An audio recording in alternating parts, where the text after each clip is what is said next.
یہ بچوں کا پروگرام یہ مکالمہ ہمیں لگتا تو ڈراوا ہے لیکن اس میں بھی ہمیں بہت سی باتیں سننے کو مل جاتی ہیں، اس لیے دھیان اور توجہ کے ساتھ میں آپ سنیں اور دیکھیں۔ ندیم کے ابو السلام علیکم۔ وعلیکم السلام ورحمۃ اللہ وبرکاتہ۔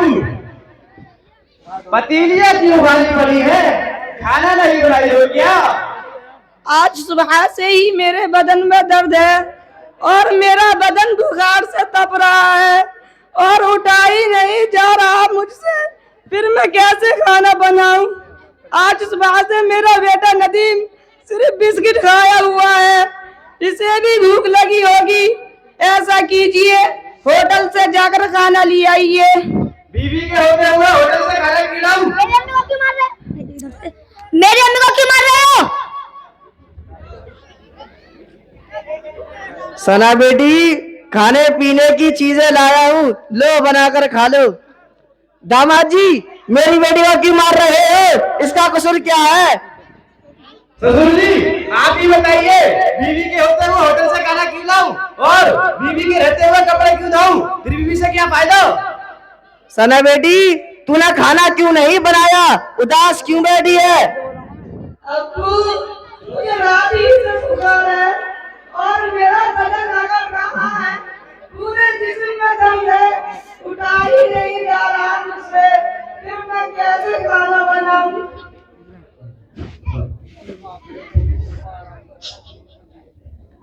بیٹا، تیری بیوی بہت مکار ہے، اسے غصہ بہت زیادہ آتا ہے۔ تیری بیوی میری بیٹی پر حکومت جتاتی ہے کہ شاہدہ تم کھانا بنا لو اور واجدہ تم سبزیاں کاٹ لو، ایسا کچھ بھی نہیں ہوا، یہ بہانہ کر رہی ہے۔ شاون وال بیٹا، میرے بتائی یہ سننے والی نہیں ہے۔ چل برادر، زیادہ بکواس نہ کر ورنہ ایسا چاٹے ماروں گی، تیری حالت خراب ہو جائے گی۔ ڈائر اپنے بیٹے کو سمجھانے کے بغیر اس کو اور مارنے کی نصیحت کر رہی ہے۔ خالد، خبردار، جو میری بیٹی کو ہاتھ لگایا تو، ارے یہ تمہاری بیوی ہے، کوئی نوکرانی نہیں۔ اگر دوبارہ ایسی حرکت کی اور میری بیٹی کو مارا تو میں تھانے میں تمہاری شکایت کروں گا اور سارے گھر والے کو جیل کی سلاخ میں ڈالوں گا، جس کی وجہ سے تمہاری باقی زندگی جیل کی کالی کوٹری میں گزرے گی۔ پردھان جی ذرا سنیے۔ السلام علیکم۔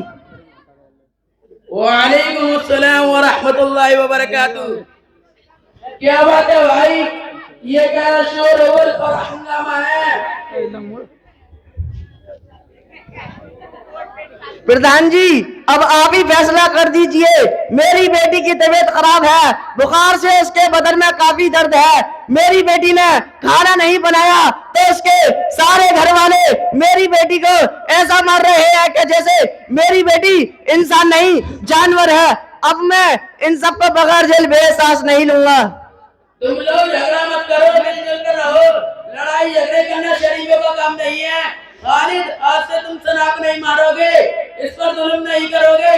ارے بھائی تمہاری بھی بہن کہیں بھی آ کر رہی ہے، اگر تمہاری بہن پر واسطہ ظلم تمہارا بہن ہی کرے جیسا تم کر رہے ہو تو تمہیں کیسا لگے گا؟ آج سے اس کو مت ستانا۔ ٹھیک ہے، میں اس کو نہیں مانوں گا۔ پردھان جی میں آپ کی بات نہیں مانوں گا، ان سب کو بغیر جیل بے سانس نہیں لوں گا۔